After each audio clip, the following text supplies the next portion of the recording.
Hello friends, welcome to Aditya classes exam Guru channel.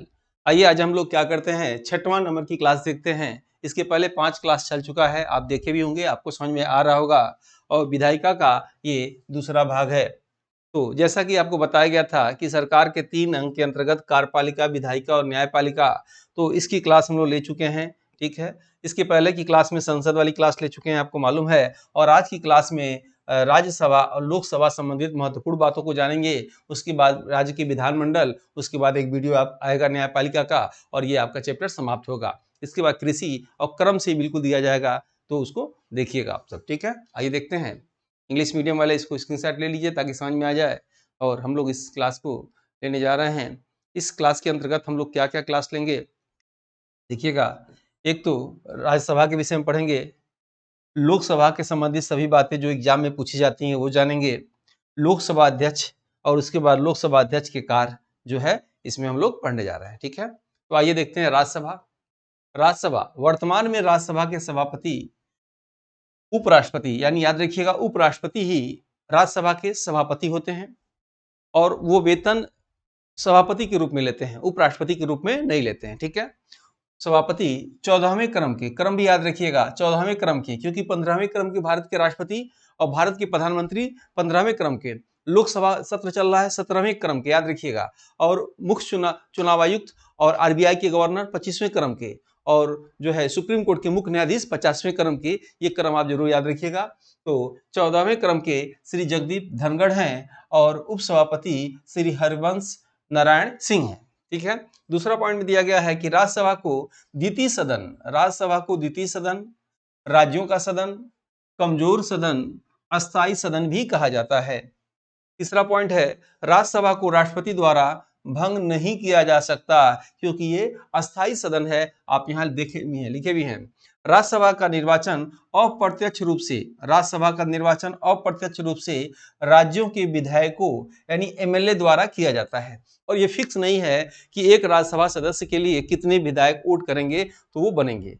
हर राज्यों में अलग अलग है, हर राज्यों की जनसंख्या के हिसाब से ये बनाया गया है। ठीक है, तो इस पे प्रश्न नहीं आएंगे, याद रखिएगा। और जनरली जो है वो आप जान सकते हैं, लेकिन वो प्रश्न नहीं आएंगे, बस ये याद रखिएगा। राज्यसभा के सदस्यों का चुनाव कौन करता है, तो राज्यों के विधायक करते हैं, राज्यसभा के सदस्यों का चुनाव करते हैं। ठीक है, नेक्स्ट आते हैं हम लोग। 5वां पॉइंट दिया है कि राज्यसभा का कार्यकाल 6 वर्ष, और प्रत्येक 2 वर्ष पर कुल सदस्यों से 1/3 सदस्य क्या करते हैं, त्यागपत्र देते हैं। राज्यसभा को ठीक से समझेंगे और लगभग लगभग विधान परिषद का भी यही होता है। ठीक है, राज्यसभा की योग्यता के अंतर्गत, 6वां पॉइंट, राज्यसभा की योग्यता के अंतर्गत भारत का नागरिक हो, लाभ के पद पे न हो और न्यूनतम उम्र उसकी 30 वर्ष हो।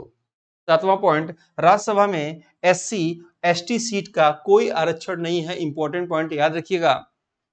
लोकसभा में आरक्षण है, लेकिन राज्यसभा में एससी एसटी, एससी समझ रहे होंगे, एससी अनुसूचित जाति, एसटी अनुसूचित जनजाति। ठीक है, तो भारत में किस राज्य में सबसे अधिक अनुसूचित जनजाति पाई जाती है, तो मध्य प्रदेश में पाई जाती है, याद रखिएगा। जंगल सबसे अधिक कहाँ पाए जाते हैं, मध्य प्रदेश में पाए जाते हैं। टाइगर सबसे अधिक शेर कहाँ पाए जाते हैं, याद रखिएगा, और वो भी मध्य प्रदेश में पाए जाते हैं। ठीक है, और वर्तमान में अभी टाइगर कहाँ पाया गया, शिवपुर में क्रूनो नेशनल पार्क में। ठीक है, वहाँ पिछले वर्ष 22 से और 23 में अब ला के वहाँ पे चीता जो है छोड़ा जा रहा है, याद रखिएगा। और पहली बार जब 22 में नामीबिया से और 23 में कहाँ से, जो है दक्षिण अफ्रीका से। 8वां पॉइंट देखिएगा, राज्यसभा सीट के आधार पर उत्तर प्रदेश का प्रथम स्थान 31 और द्वितीय स्थान महाराष्ट्र का है 19। यानी पूछा जा सकता है कि उत्तर प्रदेश में राज्यसभा की कितनी सीटें हैं, आप क्या आंसर देंगे, 31। या पूछेगा उत्तर प्रदेश में लोकसभा की कितनी सीटें हैं, आप क्या आंसर देंगे, 80। ठीक है, द्वितीय स्थान पूछ दे तो महाराष्ट्र लगा सकते हैं, नीचे इंग्लिश मीडियम में दिया गया है। फिर देखिएगा 9वां पॉइंट जो है, राज्यसभा संसद का उच्च न्यायालय। राज्यसभा जो होता है संसद का उच्च सदन होता है, याद रखिएगा, उच्च सदन जिसमें राज्यों का प्रतिनिधित्व होता है। 10वां पॉइंट है, 1954 में राज्यसभा के सभापति एस राधाकृष्णन ने काउंसिलिंग ऑफ स्टेट, ये पुराना नाम याद रखिएगा, काउंसिलिंग ऑफ स्टेट का नामकरण कर जो है से क्या कर दिया, राज्यसभा कर दिया। ठीक है, प्रथम आम चुनाव के बाद राज्यसभा का गठन 3 अप्रैल 1952 को हुआ था, आपको बताया गया था। और 17 अप्रैल 1952 को लोकसभा का, ठीक है, जिसकी पहली बैठक 13 मई 1952 को हुआ था। 12वां पॉइंट है राज्यसभा में 12 सदस्यों को राष्ट्रपति मनोनीत करता है जो कला, साहित्य, विज्ञान के क्षेत्र में विशेष ज्ञान रखते हों। 13वां पॉइंट है राज्यसभा के सभापति का चुनाव या हटाया जाना संसद के दोनों सदनों द्वारा ही संभव है, जबकि राज्यसभा के उपसभापति का चुनाव या हटाया जाना राज्यसभा के सदस्यों द्वारा। आपको फ्री क्या है, पीडीएफ नोट्स आपको दिए जाएंगे हिंदी इंग्लिश में, मॉडल पेपर आपको दिए जाएंगे। मॉडल पेपर की संख्या 125 से ऊपर हो चुका है, मुझे लग रहा है 200 से ऊपर मॉडल पेपर जा सकता है, और 125 से ऊपर मॉडल पेपर है, आप चाहे तो देख सकते हैं। इतने क्वेश्चन आपको मिल जाएंगे। सिलेबस वाइज टेस्ट है, ग्रुपिंग वाइज टेस्ट है, सालवर्ड पेपर है, 6 यूनिट टेस्ट है, टेस्ट वैलिडिटी एग्जाम तक इसका है। ठीक है, अब आते हैं हम लोग लोकसभा आते हैं। लोकसभा में राज्यों की जनसंख्या के आधार पर सीटें आवंटित होती है। इंपॉर्टेंट है, याद रखिएगा। लोकसभा जैसे अभी नया संसद भवन बना है तो कहा जा रहा है कि अभी 2026 के बाद जब सीटों में परिवर्तन होगा तो 888 लोकसभा सदस्य चाहिए। यानी 888 कहां से आएंगे, तो जनसंख्या के आधार पर सीटों का बंटवारा होता है, याद रखिएगा। यानी लोकसभा के राज्यों में जनसंख्या के आधार पर सीटों का आवंटन होता है। इस समय जो 1971 की जनगणना के आधार पर आधारित है, 1971 की जनगणना के आधार पर जो है लोकसभा के सीटें हैं। फिर देखिएगा दूसरा पॉइंट, लोकसभा को निचला सदन, प्रथम सदन, शक्तिशाली सदन, लोकप्रिय सदन, जनता का घर, अस्थायी सदन भी कहा जाता है। तीसरा पॉइंट, लोकसभा के सदस्य की योग्यता भारत का नागरिक हो, लाभ के पद पे न हो, जनरल चीजें हैं, न्यूनतम 25 वर्ष उम्र और कार्यकाल 5 वर्ष इसका होता है। ठीक है, नेक्स्ट हम लोग देखते हैं चौथा पॉइंट, लोकसभा का सदस्य का चुनाव प्रत्यक्ष जनता द्वारा होता है, जिसे हम लोग सांसद कहते हैं। लोकसभा के सदस्य को सांसद या एमपी कहा जाता है। छठवां पॉइंट देखिएगा, 84 संविधान संशोधन 2001 में, 84 संविधान संशोधन 2001 के अनुसार 2026 तक लोकसभा राज्यसभा के सीटों में कोई परिवर्तन नहीं होगा। उत्तर प्रदेश में लोकसभा की सीटों की संख्या 80 है। एससी के लिए 84 सीट, याद रखिएगा। एसटी के लिए 47 सीट।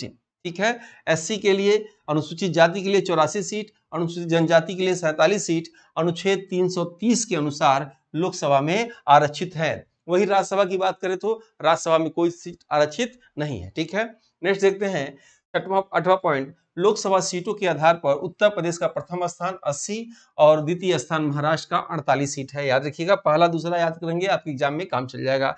104वां संविधान संशोधन 2019, ये इंपॉर्टेंट है।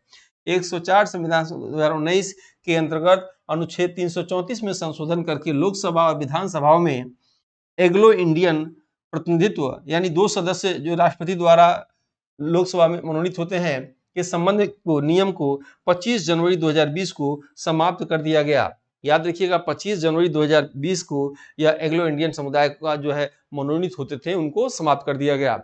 उसके बाद केंद्र शासित प्रदेशों में 19 और राज्यों में 543 सीट लोकसभा का वर्तमान में है। ठीक है,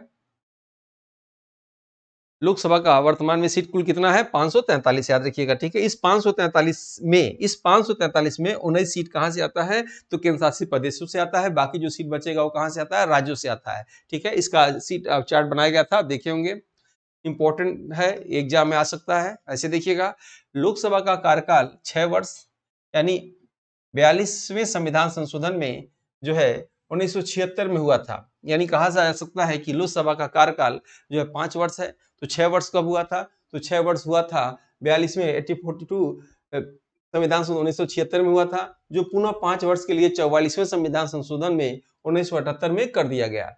यदि देश में राष्ट्रीय आपातकाल लग जाए, यानी अनुच्छेद 352 लग जाए, तो लोकसभा का कार्यकाल 1 वर्ष के लिए बढ़ सकता है। ठीक है, उसके बाद तीसरा पॉइंट है, जनसंख्या के आधार पर सबसे बड़ा लोकसभा सीट मल्काजगिरी तेलंगाना में है। याद रखिएगा, जनसंख्या के आधार पर सबसे छोटा लोकसभा सीट लक्षद्वीप केंद्र शासित राज्य है। भारत का प्रथम केंद्र शासित जैविक राज्य लक्षद्वीप है, याद रखिएगा। और राज्य में कौन है, तो सिक्किम है। 5वां पॉइंट है, क्षेत्रफल के आधार पर सबसे बड़ा लोकसभा सीट लद्दाख। ठीक है, क्षेत्रफल के आधार पर सबसे छोटा लोकसभा सीट चांदनी चौक दिल्ली। और 7वां पॉइंट है, भारत में प्रथम आम चुनाव के बाद 17 अप्रैल 1952 को लोकसभा का गठन हुआ, जिसकी पहली बैठक 13 मई 1952 को हुआ।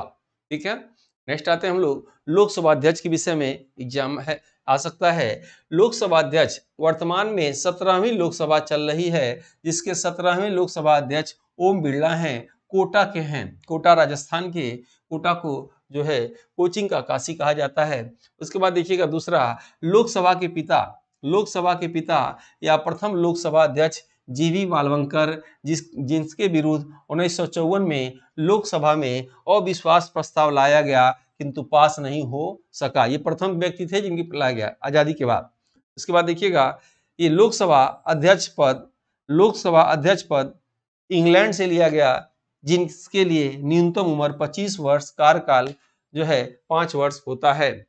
लोकसभा अध्यक्ष शपथ नहीं लेता, ये प्रश्न बार बार आ चुका है। लोकसभा अध्यक्ष शपथ नहीं लेते क्योंकि वो ऑलरेडी पहले से सांसद के रूप में शपथ ले चुके रहते हैं, ठीक है। और ये अपना इस्तीफा किसे देते हैं, याद रखिएगा, अपने नीचे को देते हैं, यानी लोकसभा उपाध्यक्ष को देते हैं। ये भी प्रश्न बार बार पूछता है। और ये भी पूछता है कि धन विधेयक की पहचान कौन करता है, तो लोकसभा अध्यक्ष करते हैं। संयुक्त अधिवेशन जब प्रेसिडेंट बुलाते हैं तो अध्यक्ष कौन रहते हैं, तो लोकसभा अध्यक्ष रहते हैं। ये चारों पॉइंट बार बार एग्जाम में पूछा जाता है, वनडे वाले में, आपके एग्जाम में भी आ सकता है। यानी लोकसभा अध्यक्ष शपथ नहीं लेता है और अपना त्यागपत्र लोकसभा उपाध्यक्ष को देता है। धन विधेयक की पहचान और संयुक्त अधिवेशन की अध्यक्षता लोकसभा अध्यक्ष करते हैं। लोकसभा की प्रथम महिला अध्यक्ष मीरा कुमार थीं। लोकसभा, ये कुमार याद रखिएगा, कुमारी नहीं, ये टाइटल है। लोकसभा के प्रथम उपाध्यक्ष अनंत सैनम अयंकर थे। प्रथम जनजाति लोकसभा अध्यक्ष पीएस संगमा का नाम लगाइएगा। लोकसभा अध्यक्ष अपना त्यागपत्र उपाध्यक्ष को तथा उपाध्यक्ष अपना त्यागपत्र अध्यक्ष को देता है, ठीक है। लोकसभा के कार्य को देखा जाए, लोकसभा के कार्य के अंतर्गत जो है राष्ट्रपति द्वारा दिया गया अधिकार के अंतर्गत लोकसभा सदस्यों को शपथ दिलाते हैं, याद रखिएगा। दूसरा पॉइंट, लोकसभा अध्यक्ष किसी भी सदस्य को उसकी मातृभाषा में बोलने की अनुमति देते हैं, क्योंकि संसद की कार्यवाही अंग्रेजी या हिंदी में होता है। उसके बाद देखेंगे तीसरा पॉइंट, लोकसभा अध्यक्ष सदन को आवश्यकता अनुसार स्थगित कर सकते हैं और लोकसभा अध्यक्ष किसी विधेयक पर बराबर मत होने पर निर्णायक मत दे सकते हैं, ठीक है। वीडियो अच्छा लगे लाइक जरूर करिए, आप सबको लाइक जरूर करना चाहिए ताकि मेरा मोटिवेशन बने। सब्सक्राइब भी कर लीजिए ताकि ऐसे वीडियो आपको तुरंत मिलता रहे। जो लोग अभी तक टेलीग्राम ग्रुप में ज्वाइन न किए हों तो डिस्क्रिप्शन बॉक्स में दिया गया है, ज्वाइन कर लीजिए। और जिनको सॉफ्टवेयर या देखना हो, उसमें फ्री में पड़े पीडीएफ वीडियो को देखना हो, तो ये जो नंबर आपको दिखाई दे रहा है, इस पर आप ये व्हाट्सअप नंबर पर हेलो लिख के भेजेंगे तो आपको सॉफ्टवेयर की लिंक जाएगी, उसे आप इंस्टॉल करके आप फ्री में पढ़े वीडियो और पीडीएफ को देख सकते हैं, टेस्ट को देख सकते हैं, ठीक है। तो इसी के साथ आज की क्लास ये समाप्त करना चाहेंगे और हम लोग मिलते हैं जो है नेक्स्ट वीडियो में। तो इसी के साथ ही जय हिंद, जय भारत।